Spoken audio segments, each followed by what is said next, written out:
बिस्मिल्लाहिर्रहमानिर्रहीम। अस्सलाम वालेकुम डियर स्टूडेंट्स, लास्ट लेक्चर जो हमने अपना स्टार्ट किया था वो हमारा नॉलेज 7.3 था, जिसमें हमने इक्वेशन ऑफ कंटिन्यूटी को ड्राइव किया था और उसमें 3 एसएलओ थे जो हमने डिस्कस करने थे। जिसमें एक तो आपने इक्वेशन ऑफ कंटिन्यूटी का यूज करना था। ये हम एसएलओ को भी देख भी लेते हैं। पहले वाले एसएलओ में use the equation of continuity to solve the problem solve करने के लिए हमने इसका इस्तेमाल करना है, वो भी हम एंड पे कर लेंगे, न्यूमेरिकल प्रॉब्लम। और दूसरे में क्या है, explain that squeezing the end of a rubber pipe.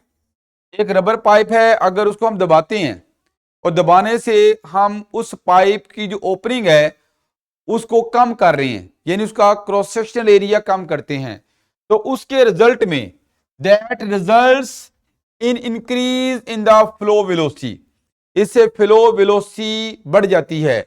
इसको हम एक्सप्लेन करेंगे, लेकिन ये इक्वेशन ऑफ कंटिन्यूटी की बेस पे ये एक्सप्लेनेशन मिलेगी।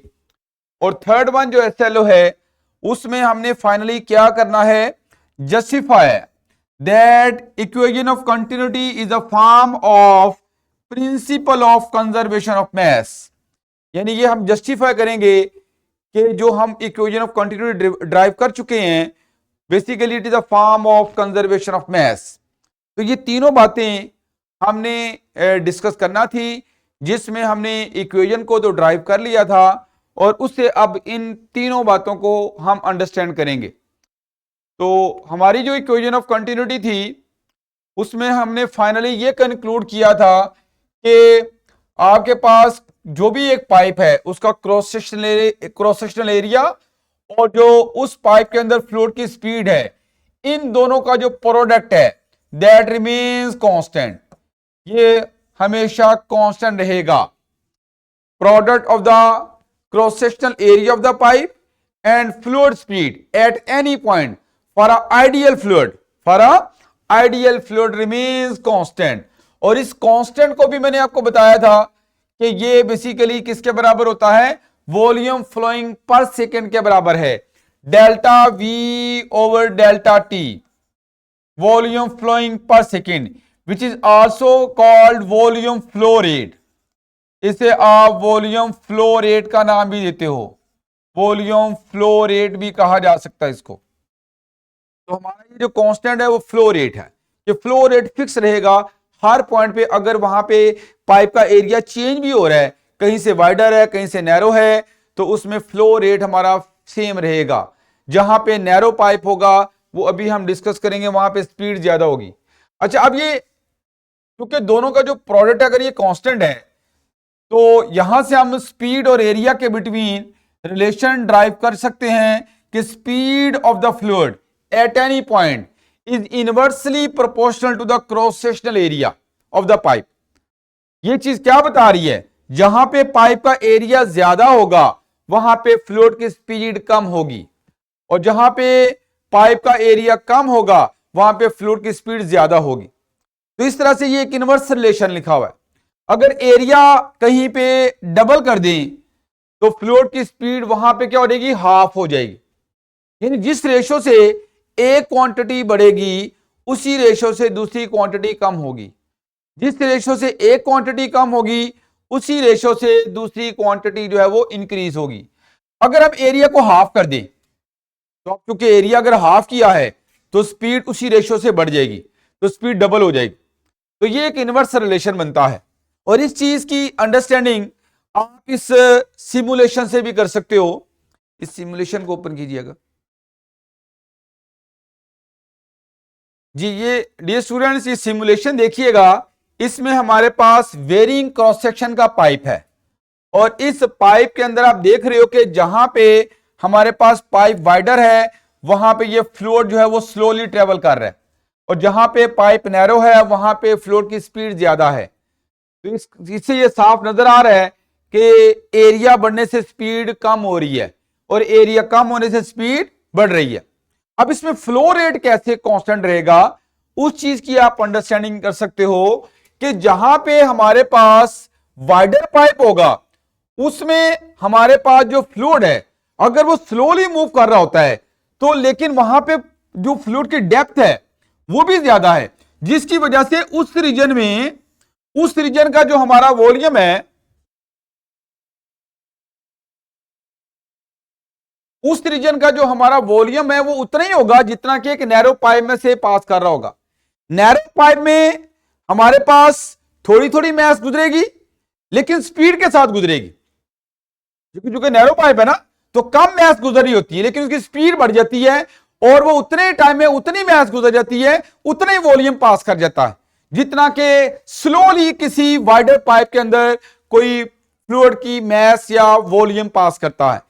तो in short flow rate her point पे सेम रहता है। तो यही हमारी इक्वेशन ऑफ कंटिन्यूटी है।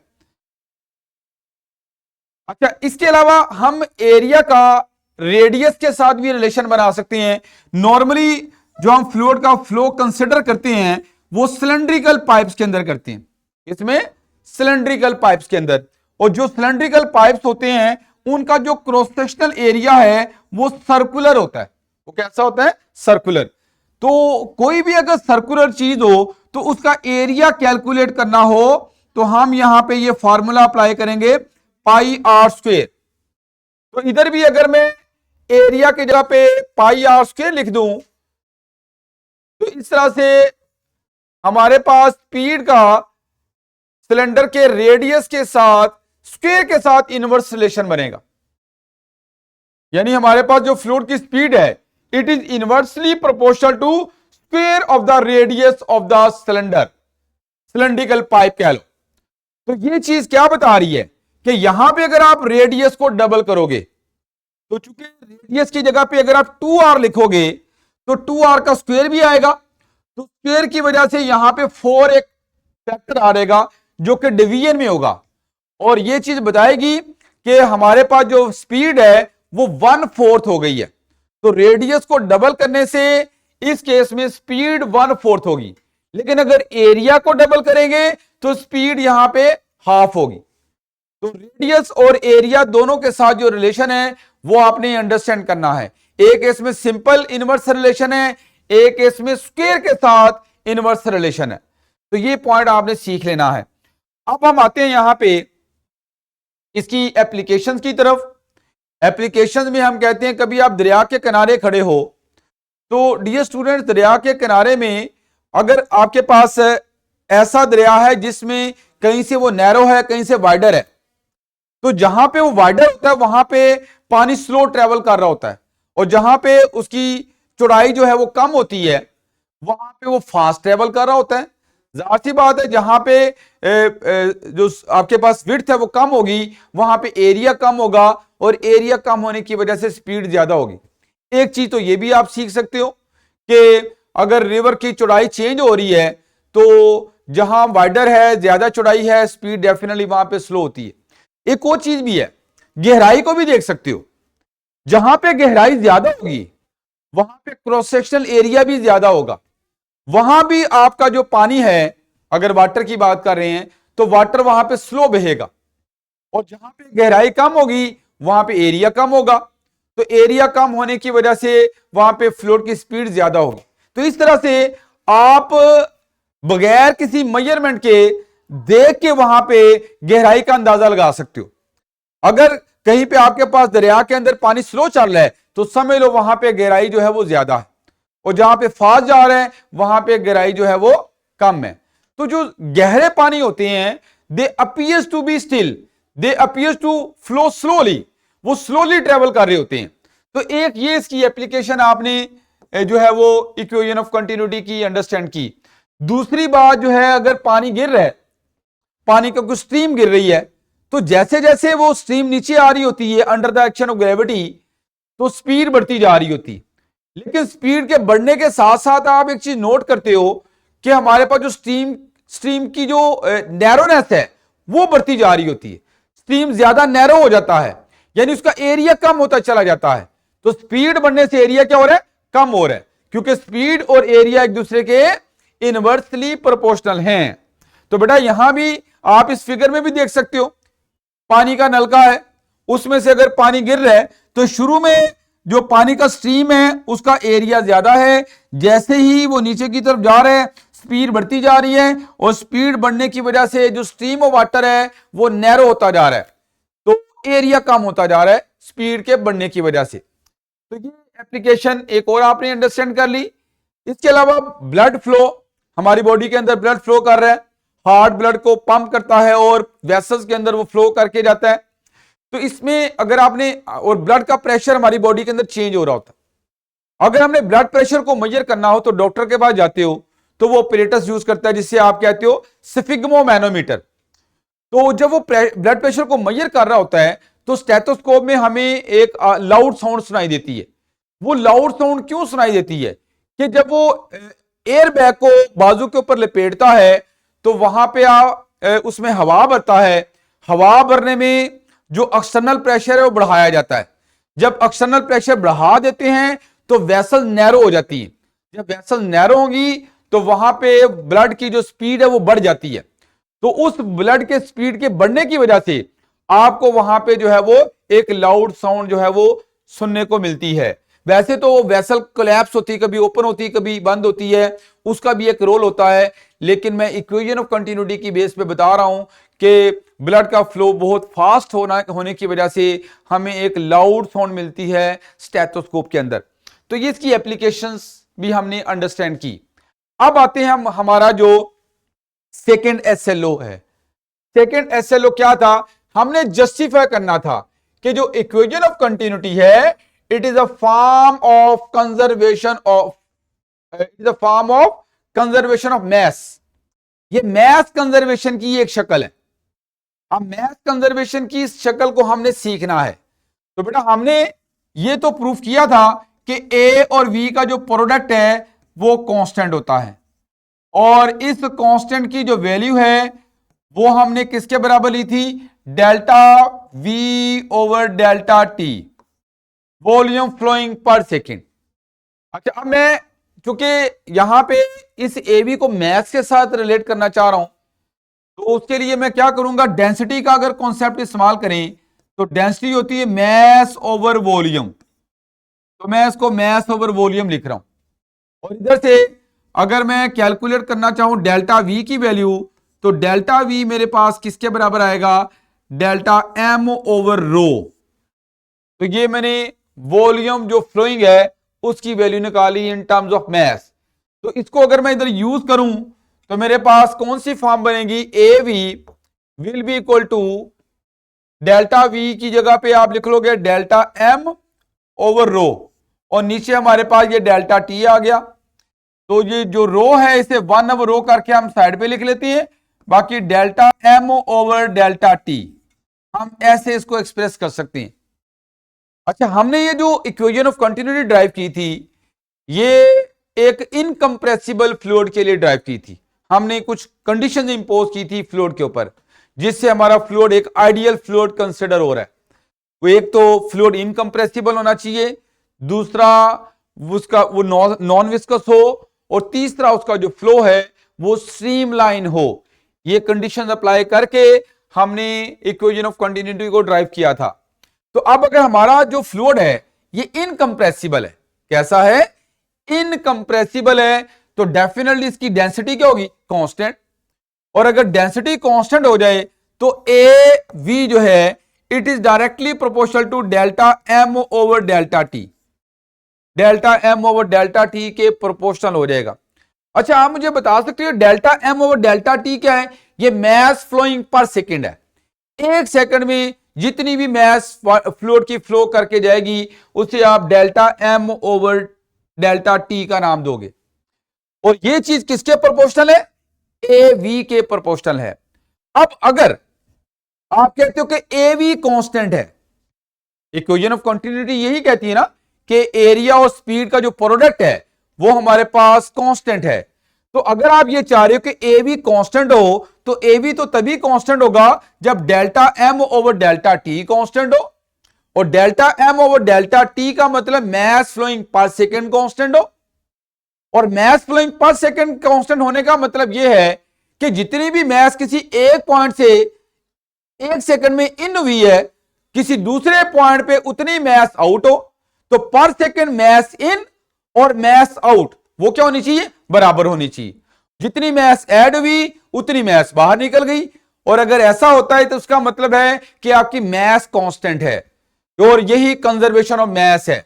और ये चीज बता रही है कि इक्वेशन ऑफ कंटिन्यूटी यही बताती है कि मैस फ्लोइंग पर सेकेंड जो है दैट रिमेन्स कांस्टेंट। अगर हमारा फ्लूइड क्या है वो इनकंप्रेसिबल है, उसके हवाले से हमने इस चीज को अंडरस्टैंड किया। अच्छा, अब इसके बाद इसको थोड़ा हम रियल फ्लूइड के ऊपर अप्लाई करते हैं। रियल फ्लूइड की बजाय हम बात कर लेते हैं एक कंप्रेसिबल फ्लूइड के लिए। अगर हम एक कंप्रेसिबल फ्लूइड लेते हैं, जैसे कि एयर है, एयर चूंकि अगर नैरो पाइप में से गुजरेगी तो वहां पे कंप्रेस हो जाएगी, क्योंकि आपको पता है गैस के मॉलिक्यूल्स के दरमियान स्पेसिंग होती है, और उतनी स्पेसिंग होती है कि वो अपने आप को एडजस्ट कर लेती है। जहां पे वॉल्यूम कम होगा वहां पे वो मॉलिक्यूल्स करीब करीब हो जाएंगे, और जहां पे वॉल्यूम ज्यादा होगा वहां पे वो दूर दूर हो जाएंगे। तो जिस एरिया के अंदर वो होती हैं, जिस रीजन के अंदर होती हैं, उसके वॉल्यूम को गैस क्या करती है, ऑक्यूपाई कर लेती है और अपना वॉल्यूम उतना ही बना लेती है।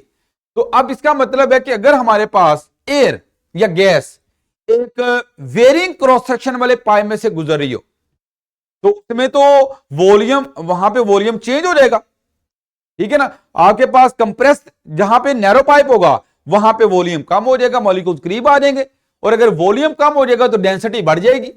तो नैरो पाइप के अंदर जो कंप्रेसिबल फ्लूइड होगा जैसे एयर है उसकी डेंसिटी इंक्रीज हो जाएगी, तो डेंसिटी कांस्टेंट नहीं रहेगी। तो जो कंप्रेसिबल फ्लूइड होते हैं उनकी डेंसिटी कांस्टेंट नहीं रहती।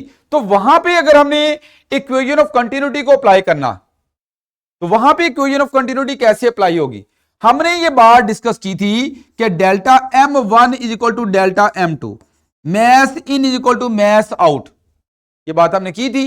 और इसमें अगर मैं इसकी वैल्यू दोबारा पुट करूं जो लास्ट टाइम हमने ड्राइव की थी, A1 V1 और साथ रो 1 था और साथ डेल्टा T भी था, और इस तरफ हमारे पास रो 2 A2 V2 और डेल्टा T था।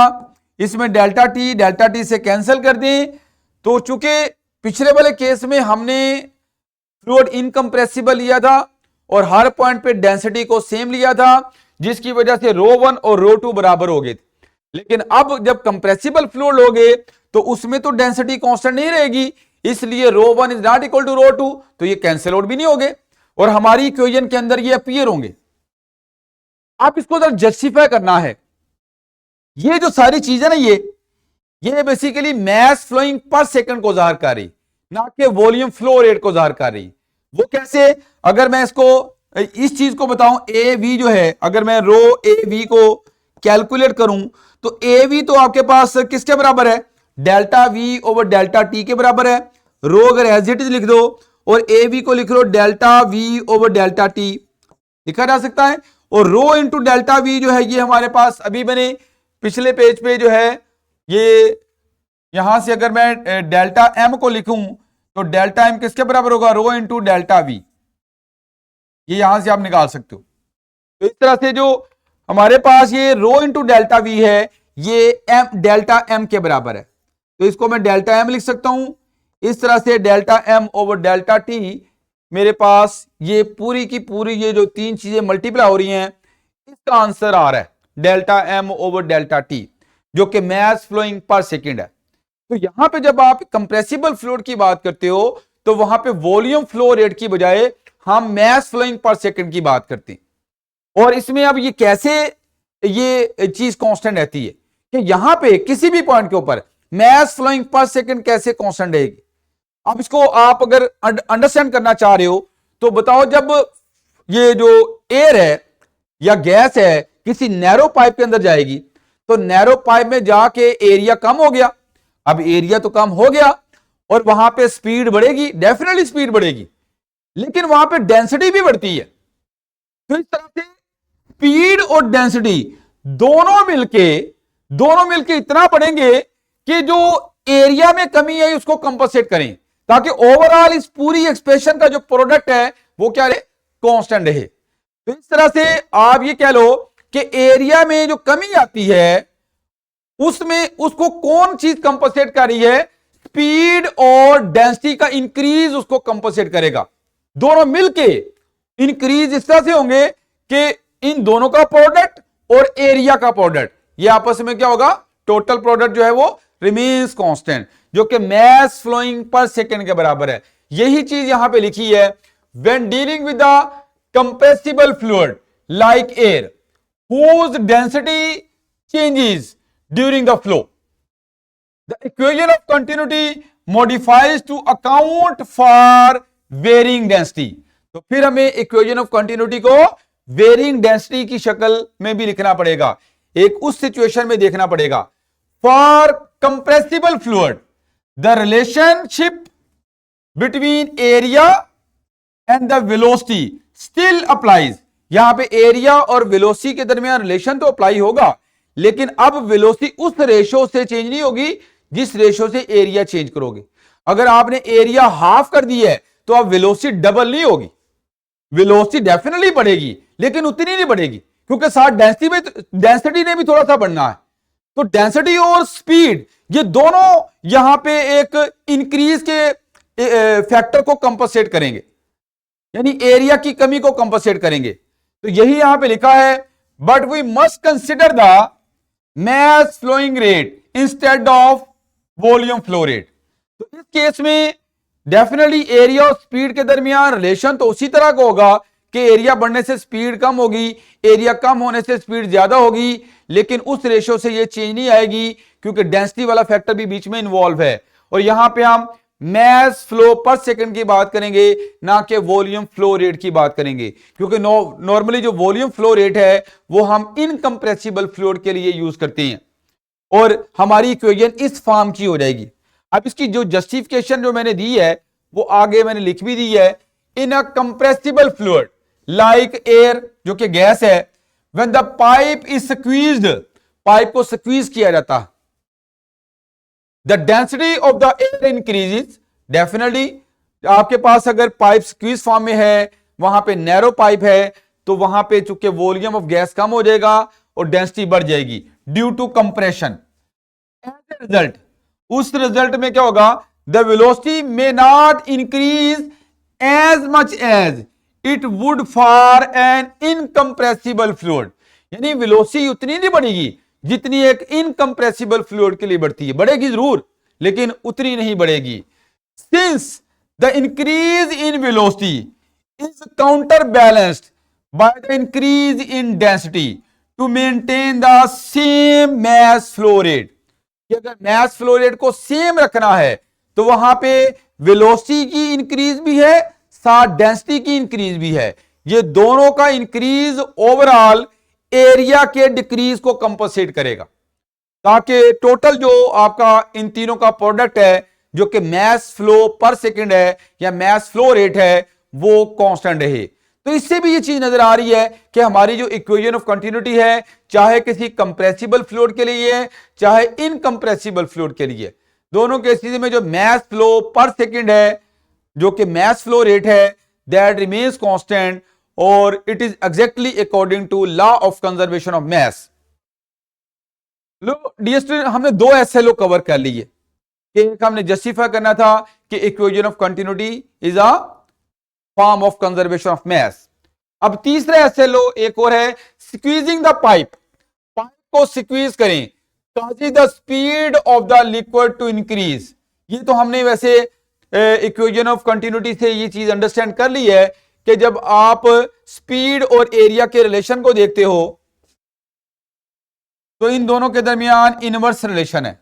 जब आप किसी पाइप को स्क्वीज करते हो, जैसे पानी वाला पाइप होता है, घरों में सफाई के लिए इस्तेमाल करते हैं, तो उसमें भी आप अगर आगे उसको थोड़ा फिंगर रख दो तो वहां पे जब आप स्क्वीजिंग करते हो तो उसकी ओपनिंग को कम कर रहे हो, एरिया कम कर रहे हो। तो जब आप एरिया कम करते हो तो डेफिनेटली वहां पे जो फ्लो स्पीड है वो क्या हो जाती है, वो इंक्रीज हो जाती है, ताकि जो वॉल्यूम फ्लो रेट है वो पर सेकेंड कांस्टेंट है, वॉल्यूम फ्लो रेट कांस्टेंट है। तो जाहिर सी बात है एरिया कम होने से स्पीड बढ़ेगी और उतनी ही मैस निकलेगी जितने वाइडर पाइप में पर सेकंड पास कर रही होती है, या उतना ही वॉल्यूम पास करेगा जितना कि एक वाइडर पाइप में पर सेकंड पास कर रहा होता है। तो ये हमारा थर्ड एसएलओ भी जो है ये कवर हो गया। इसके बाद ये हमारे पास न्यूमेरिकल प्रॉब्लम्स हैं, इसको भी देख लेते हैं, क्योंकि हमारा पहला जो एसएलओ था उसमें इक्वेशन ऑफ कंटिन्यूटी का हमने इस्तेमाल करना था to solve the numerical problems. तो वो हमारे पास पहला क्वेश्चन क्या है, ए हॉरिजॉन्टल पाइप अगर आप लेते हो कैरीज वाटर, उसमें वाटर है एट अ स्टेडी रेट से फ्लो कर रहा है एट अ सर्टन पॉइंट, एक सर्टन पॉइंट के ऊपर in the pipe the diameter is 20 centimetre. हम डायामीटर को D1 कर लेते हैं, ये सारी कैलकुलेशन ही करूंगा, मैं आपको फॉर्मूलाज बना के दे दूंगा। तो डायामीटर हमारे पास 20 सेंटीमीटर है और डायामीटर का हाफ करें तो क्या आ जाता है, हमारे पास रेडियस आ जाता है। चलो डायामीटर की फॉर्म में इसको हम देख लेते हैं, हम रेडियस की तरफ नहीं जाते, डायामीटर की फॉर्म में भी ये फॉर्मूला बनाया जा सकता है। अच्छा, और वहां पे जो वाटर की वेलोसिटी है वो भी हमें बता दी है 3 मीटर पर सेकेंड, वेलोसिटी ले लो 3 metre per second. If the pipe narrows हो जाता है, तंग हो जाता है to a diameter of 10 centimetre, diameter 10 centimetre हो गया, तो D2 हमारे पास यहां पे 10 सेंटीमीटर हो गया, ठीक है, D2 10 centimetre. What will be the velocity of the water at narrowed section, जो तंग एरिया है, तंग सेक्शन है, वहां पे आपने वेलोसिटी की वैल्यू को निकालना है। तो इसके लिए आप बर्नौली इक्वेशन ऑफ कंटिन्यूटी का ही यूज करोगे। अच्छा, इसमें ये जो हमारे पास डायमीटर है ये सेंटीमीटर में है, इनको मीटर्स में अगर आप चेंज करना चाहो तो कर लो, ना भी चेंज करोगे तो अभी मैं जो फार्मूला बनाऊंगा तो इसमें ये दोनों रेशो में आ जाएंगे, तो इनके यूनिट आपस में कैंसिल हो जाएंगे। तो जब क्वांटिटीज की रेशो आ जाए सेम क्वांटिटीज की और वहां पे यूनिट एक जैसे हो, चाहे वो ऐसे यूनिट ना भी हो, तो तब भी हमारा आंसर जो है वो ठीक आ जाता है। तो अभी हम देखते हैं कि A1 V1 is equal to A2 V2, ये हमारी इक्वेशन ऑफ कंटिन्यूटी है। और चूंकि पाइप जो हम कंसिडर करते हैं वो सिलेंड्रिकल पाइप होते हैं, तो सिलेंड्रिकल पाइप का जो क्रॉस सेक्शन होता है वो सर्कुलर है, इसलिए उसके एरिया को निकालने के लिए हम पाई आर स्क्वायर का फॉर्मूला अप्लाई करेंगे। तो मैंने इसको पाई आर 1 स्क्वायर लिख दिया है और साथ ये V1, इधर भी आप लिखोगे पाई आर 2 स्क्वायर और साथ आ जाएगा V2, इसमें पाई पाई से कैंसिल हो जाएगा और रेडियस जो है वो होता है डायमीटर का हाफ, तो R1 की जगह पे मैं लिख सकता हूं D1/2, इसका हम स्क्वायर कर लेंगे, इधर V1 आ गया साथ, इधर भी R2 की जगह पे D2/2, लेकिन ऊपर स्क्वायर भी है, स्क्वायर भी करेंगे साथ। तो अब इसको थोड़ा सिंप्लीफाई करते हैं, ये आ जाएगा D1 स्क्वायर V1/4 और इधर हमारे पास आ जाएगा ये V2 है, इधर आ जाएगा D2 स्क्वायर V2/4, तो ये 4 से कैंसिल हो जाएगा और हमें निकालना है V2, तो V2 को निकालना हो तो D2 इधर ले आओ, तो D1/D2, इन दोनों का स्क्वायर इकट्ठा लिखा जा सकता है क्योंकि दोनों का स्क्वायर है और साथ ये V1 लिख दिया।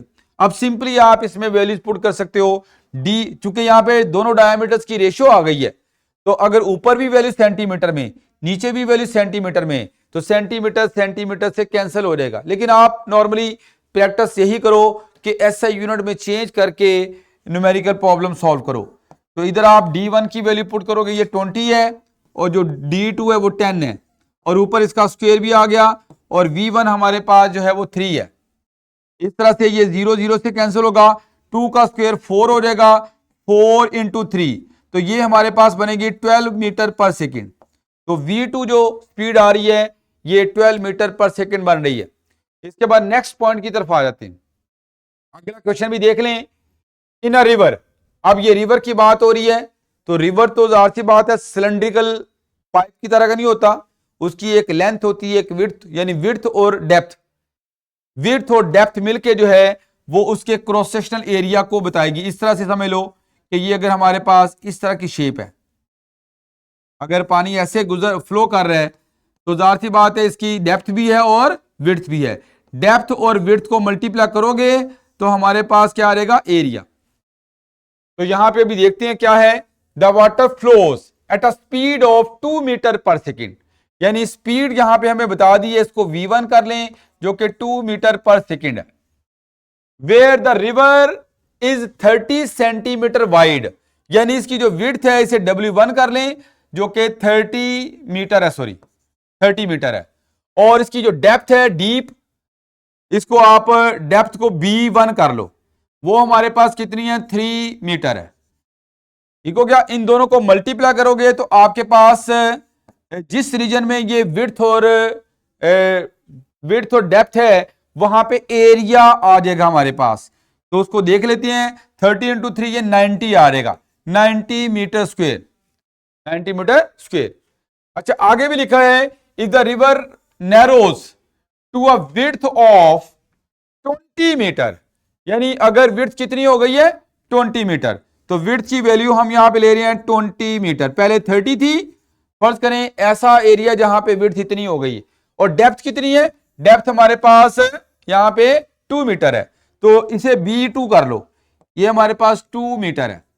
तो इन दोनों को मल्टीप्लाई करेंगे तो जिस जगह पे ये विड्थ और डेप्थ है वहां का एरिया कैलकुलेट हो जाएगा। तो एरिया आ जाएगा आपके पास ये पहले किया आपने W1 × B1, अब आप कर रहे हो W2 × B2, तो इन दोनों को मल्टीप्लाई करोगे, W2 हमारे पास 20 है और B2 हमारे पास 2 है, ये आ जाएगा 40 मीटर स्क्वेयर। अब करना हमने क्या है, what is the new flow speed, यानी जहां पे एरिया A2 हुआ है वहां पे फ्लोट की स्पीड क्या है, V2 निकालना है, हमें V2 कैलकुलेट करना है। तो Bernoulli's equation, sorry equation of continuity को यूज करेंगे।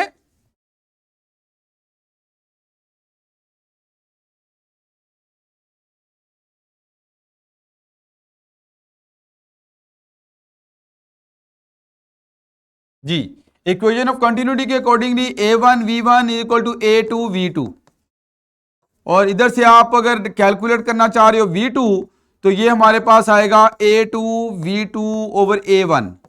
सिंपली आपने फार्मूला अप्लाई करना है, A2 की वैल्यू हमारे पास 40 है, ठीक है, और A1 की वैल्यू 90 है, और V2 हमारे पास कितना है, वो यहाँ पे 2 है। तो आप आसानी से इसको सॉल्व कर सकते हो, ये 0 0 से कैंसिल हो जाएगा, ऊपर आ जाएगा 8 और नीचे 9।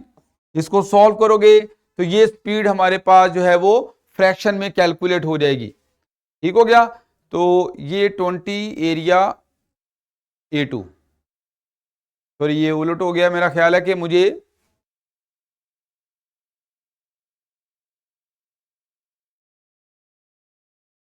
V2 कैलकुलेट करना है। तो V2 निकालने के लिए, हाँ जी, V2 अगर कैलकुलेट करना है